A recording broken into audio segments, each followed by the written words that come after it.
Bismillahirrahmanirrahim. Assalamualaikum warahmatullahi wabarakatuh. Nah, pada kesempatan ini kita akan melakukan perkuliahan melalui video presentasi lagi seperti dengan permintaan kalian.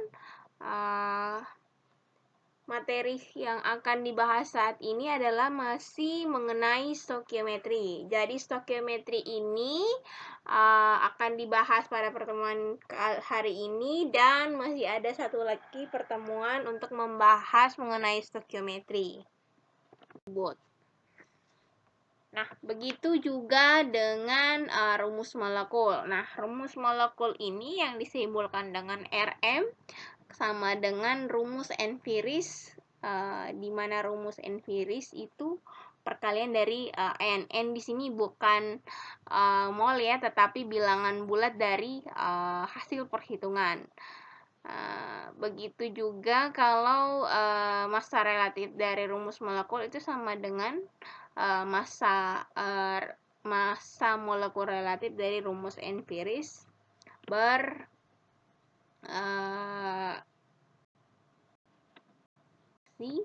jadi kenapa bisa ada mol? Jadi karena ini habis sama-sama atom, jadi kita habiskan. Ini merupakan rumus partikel, jumlah mol dengan partikelnya itu berupa lempengan tembaga. Nah, kalau ini berkaitan dengan volume gas pada keadaan dan suhu tertentu, yaitu suhunya 25 derajat Celcius dan tekanannya 2 atm. Nah, rumusnya caranya seperti ini. Kenapa jadi liter? Karena ini faktor konvensinya, molnya ini habis, yang di sini 0,082 habis, terus atm juga habis, yang di atas sama di bawah.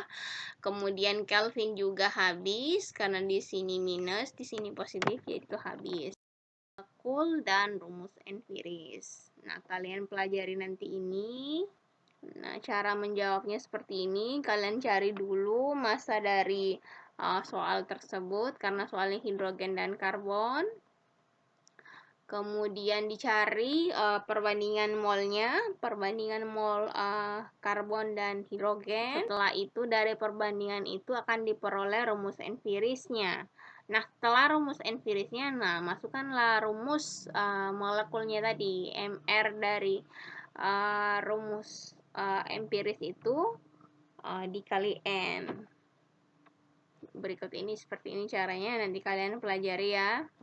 Nah, selanjutnya ada namanya kadar unsur dalam senyawa. Nah, untuk menghitung perbandingan dari massa unsur-unsur dalam suatu senyawa, kalian dapat menggunakan rumus kadar unsur X sama dengan X dikali massa atom relatif per mR, jadi massa molekul relatif dikali 100%. Nah, X ini merupakan jumlah atom unsur X dalam satu molekul senyawa.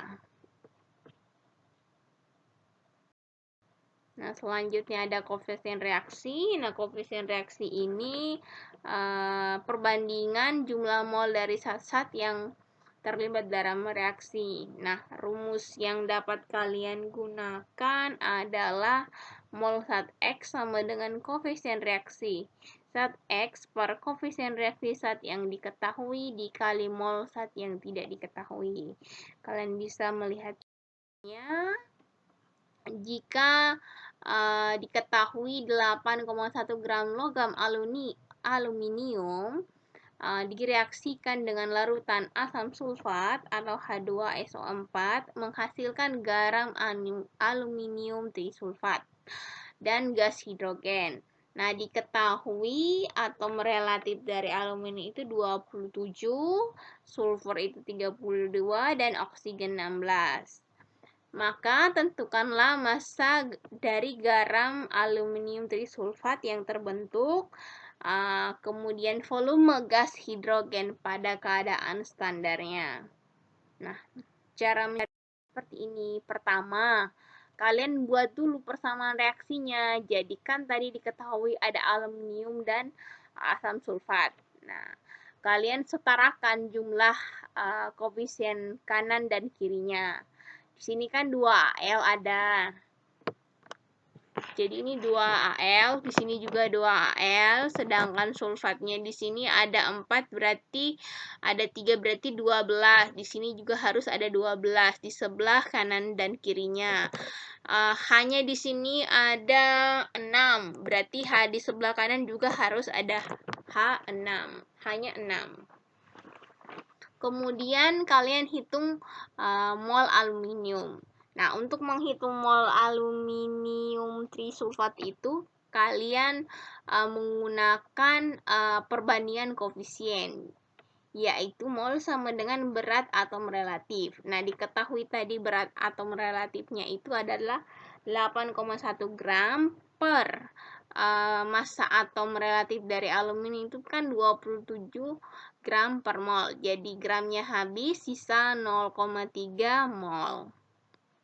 Nah, jadi jumlah mol aluminium trisulfat itu kita bisa mencarinya dengan menggunakan rumus yang sebelumnya, yaitu koefisien aluminium trisulfat per koefisien aluminium dikali mol aluminium.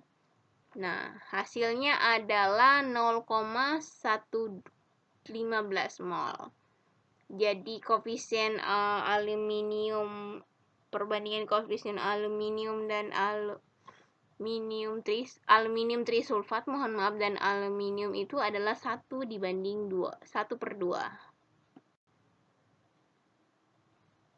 Nah, kemudian kita hitung massa atom relatifnya. Nah, MR-nya aluminium trisulfat itu kan sama dengan 342. Setelah itu, kita hitung massa aluminium trisulfat menggunakan rumus mol dikali MR dari aluminium trisulfat. Hasilnya adalah 51,3 gram. Nah, yang kedua, untuk menghitung volume standar dari gas hidrogen itu, kembali kita hitung dulu mol H2. Jadi rumusnya itu jumlah mol H2 sama dengan 3/2 dikali 0,3 sama dengan 0,45. Kemudian kenapa 3? Karena H2-nya tadi kan koefisiennya ada 3, hanya ada 2, jadi 3/2. Kemudian kita hitung volume H2 menggunakan rumus volume yaitu mol dikali volume STP. Jadi hasilnya 10,08 liter. Nah, untuk reaksi pembatas ini merupakan reaksi yang hasilnya paling kecil. Nah, cara menentukannya itu kalian tentukan dulu jumlah mol-mol zat yang diketahui, kemudian kalian tentukan jumlah mol setiap zat dibagi dengan koefisien reaksi tersebut. Nah, hasilnya adalah hasil yang paling kecil, itulah reaksi pembatas. Nah, reaksi pembatas juga itu disebut dengan reaksi yang habis beraksi. Nah, contohnya adalah 2ZNO. Jadi, ketika 2ZN direaksikan dengan O2 menghasilkan 2ZNO. Jadi, massanya itu ada 28,6 gram. Massa atom relatifnya itu 65,4 dan molnya itu 0,438. Kemudian O itu 7,44, atom relatifnya itu 16 dan molnya 0,322. Jadi setelah dibagi itu hasilnya koefisiennya diperbandingkan itu sama dengan 0,219 mol dan di sini 0,32 tetap 0,322. Jadi reaksi pembatas yang ini. Yang paling kecil berarti 0,29. Nah, setelah itu kita bagi dengan koefisien masing-masing. Saat dengan mol terkecil merupakan reaksi pembatas seperti yang saya sebutkan tadi. Jadi mol Zn sama dengan mohon maaf, mol ZNO sama dengan mol ZN, jadi 0,438 dikali tadi mol dari ZN, itu hasilnya 35, koefisiennya itu 2 banding 3, 2 per 3 dikali 0,37 dikali 44 gram per mol. Karena molnya habis, ini habis, maka hasilnya gram, 10,85 gram. Nah, sementara masa hasil eksperimen yang diketahui itu untuk CO2 adalah 6,96 gram. Jadi tinggal dibagikan, jadi massa yang realnya per massa hasil perhitungan dikali 100%. Nah, hasilnya itu 64,64%.